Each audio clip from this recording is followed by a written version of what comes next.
Joachim Cohen pour une fiscalité équitable incluant les géants du web.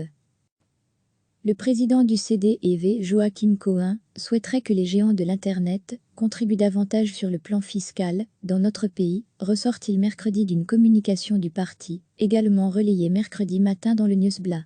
Du fait que ces entreprises basées à l'étranger ne payent aujourd'hui que peu ou pas d'impôts sur leurs bénéfices réalisés en Belgique, une concurrence déloyale se crée au bénéfice de l'e-commerce par rapport aux sociétés locales et durables, estiment les chrétiens démocrates flamands.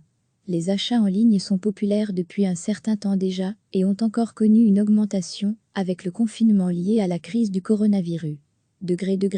À lire aussi, coronavirus, quelles entreprises s'enrichissent grâce à la crise?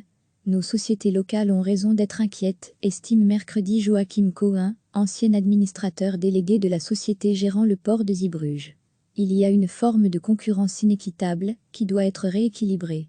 Le problème des géants du digital n'est pas neuf et pose régulièrement question. Leurs revenus sont imposés dans les pays où ils ont des bureaux, alors même qu'ils réalisent des bénéfices dans bien d'autres pays, où ils sont actifs sans y être implantés physiquement. Le président du CDEV indique ne pas plaider pour davantage d'impôts, mais pour des impôts justes. On peut s'y attaquer à différents niveaux, estime-t-il.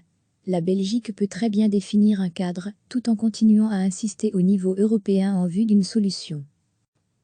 Le président du CDEV, Joachim Cohen, souhaiterait que les géants de l'Internet contribuent davantage sur le plan fiscal dans notre pays, ressort-il mercredi d'une communication du parti, également relayée mercredi matin dans le Newsblatt.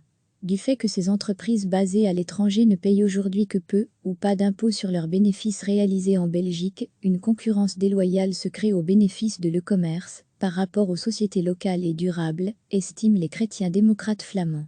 Les achats en ligne sont populaires depuis un certain temps déjà et ont encore connu une augmentation avec le confinement lié à la crise du coronavirus. À lire aussi, coronavirus, quelles entreprises s'enrichissent grâce à la crise? Nos sociétés locales ont raison d'être inquiètes, estime mercredi Joachim Cohen, ancien administrateur délégué de la société gérant le port de Zeebrugge. Il y a une forme de concurrence inéquitable qui doit être rééquilibrée.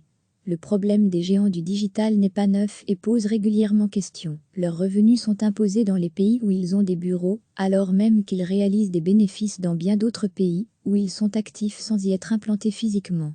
Le président du CDEV indique ne pas plaider pour davantage d'impôts, mais pour des impôts justes. On peut s'y attaquer à différents niveaux, estime-t-il. La Belgique peut très bien définir un cadre, tout en continuant à insister au niveau européen en vue d'une solution. Cliquez sur s'abonner pour recevoir les dernières nouvelles.